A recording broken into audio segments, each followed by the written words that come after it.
Hey YouTube, this is Southern Purple One. Today I'm going to talk about why do I need a retreat, or why do I need a group of people that have banded together to survive, especially survive a wrol situation. 95% of Americans don't even ask that question. That question is the last question on their mind. They're more worried about is, hey, how's my favorite running back doing, or how's my sports team, or when's that new movie coming out? So if you're watching my videos, you're probably in the 5% is thinking, hey, I might need a retreat or a group of people to weather the storm. You got to say, where will I stay during a wrol situation? You need to have a clear, concise plan right now. You need to actually write that plan down. You need to talk about it with your family. Without doing it now, when a wrol situation happens, you're going to be so stressed just from that. Are you going to be able to really think and to make a clear plan? That's why you need to do it now, why there's not the stress of the wrol situation over your head. What I think people need to do, one family cannot survive a wrol situation. You have to band together. You might think, well, I have no friends or in this area that think like me. Well, you might not, but do you have good neighbors that are good people, but they're not thinking that way right now? Maybe after the situation, you can band together with them, and that will help you. The best thing to do is find like-minded individuals. In this area, I have so many like-minded friends. More and more every day are popping up, asking me questions, asking me for advice.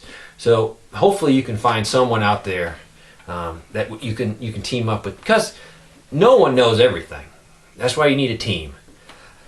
I think if you study countries when they fall violently, the first 6 months of the situation is very violent, very chaotic. That's where you're trying to survive. It takes about 2 years to stabilize that country and to return to some normality. The problem is when a country goes down, especially in Africa, you have the whole world there to support that country. In a wrol situation, if it is a worldwide collapse of the economy, you're not going to have any support system there. So the initial could last more than 6 months, and definitely more than 2 years to stabilize. Some places in the United States will stabilize better than others. It depends on the country. What is a retreat? A retreat is a place you're going to go, and it's going to provide shelter from the chaos.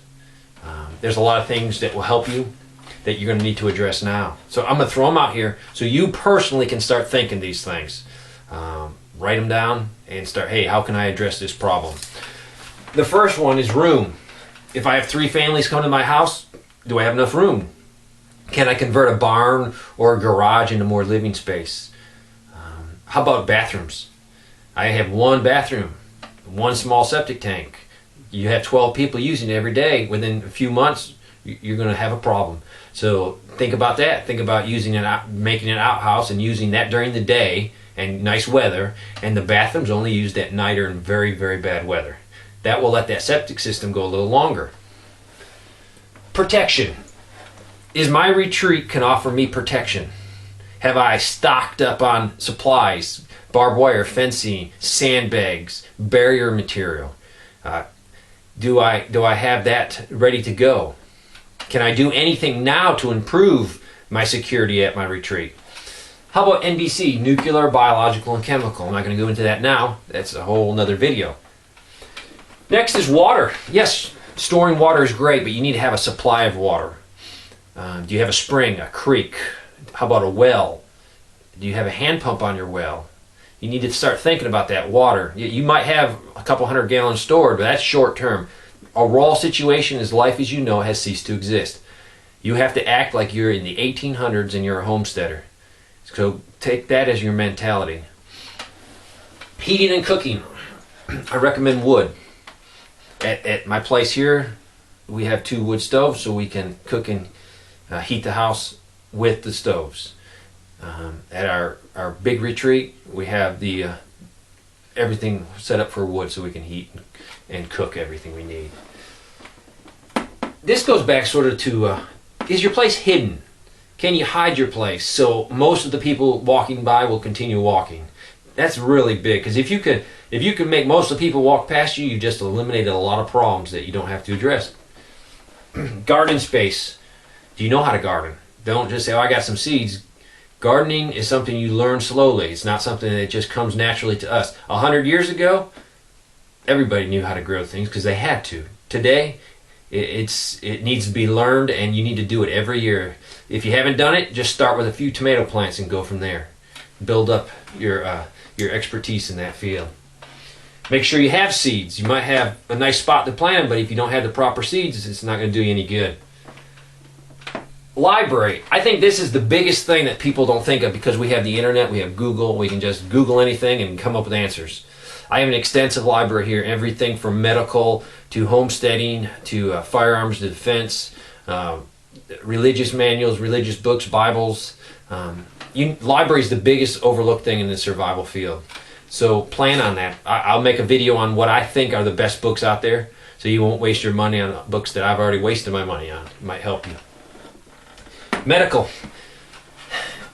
You need to try to find someone with some medical experience because without an emergency room, you're on your own, and it's going to be very frustrating to watch someone you love die when normally we could just take them to the emergency room and in a few hours they have them patched up and out the door.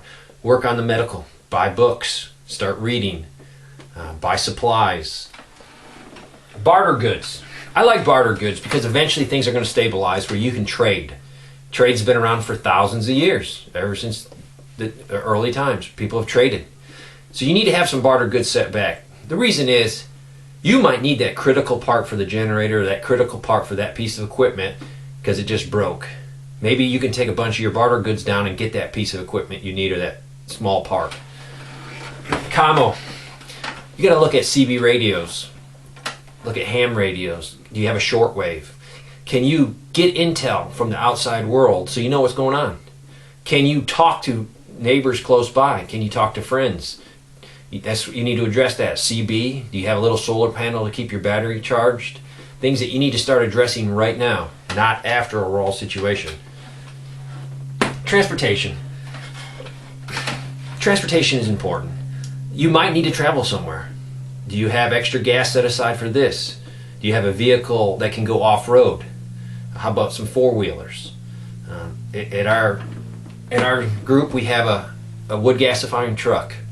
So we can actually drive wherever we want on wood. Very, very important. Workshop. You need to have tools to repair things. There'll be no picking up the phone and calling this guy, hey, I got something broken, can you come fix it? You're going to have to fix everything. So if you can find a handyman and put him in your group, very important. Make sure you have tools. There's all kinds of tools you're going to need. Fire danger. Don't overlook this. Go ahead and start clearing vegetation around the buildings that you have or your house. You are your own fire truck. You're your own fire station. If a fire starts in a wrol situation, it's going to be you and maybe a couple close neighbors that come to help you. Do you have things? Do you have water? Do you have buckets? Do you have shovels? Do you have a plan? I would recommend, very important, if you have a group started, to assign somebody as a fire marshal. He's in charge of anything related to the fire. He'll do inspections of the property. He'll make sure people are using candles safely. He'll make sure the fire is safely located away from buildings. He will inspect everything. A very important job. Do not overlook fire protection. It would be terrible if you stocked your retreat and 2 days after a wrol situation, carelessness causes your building to burn down and you're standing out there with nothing but the stuff on your back, clothes on your back. Fire protection, very important. Hunting and fishing. A lot of you guys know how to hunt fish, but do you have extras put back? You're going to need to. Livestock. At our retreat, we have cows, and here we have chickens and rabbits. So, have you addressed livestock? With about 20 head of cows, can you hide it in the woods? Can you hide it in the back pasture? If all your pastures are right next to the main road, you're going to have some issues. People are going to see them. You're going to be a target. So plan on that. Maybe in the back of the property, fence off an area where you can take them for a month or two. Keep them out of sight. Power. Everybody has a generator that's thinking about a wrol situation. Your gas is going to run out. We've gone with a gasifier, wood gasifier that uses just plain wood. It runs just like it runs a generator, a 20K generator. It works excellent. We can power everything we want. So You might not be able to go with a wood gasifier. They're very expensive. But if you have the money out there, check out wood gasifiers. You can run a lot of things, and you can run a generator off wood. It's a renewable source. Your gas, your propane is all going to run out. Think wrol situation, think long term. I hope I've got you thinking. That's what I'm trying to do today. Make you think, make you address your weaknesses, make you look at your strengths. But you need to start thinking. You need to write out a plan. It needs to be on paper, a clear, decisive plan. What am I going to do when the wrol situation happens? Thanks for watching.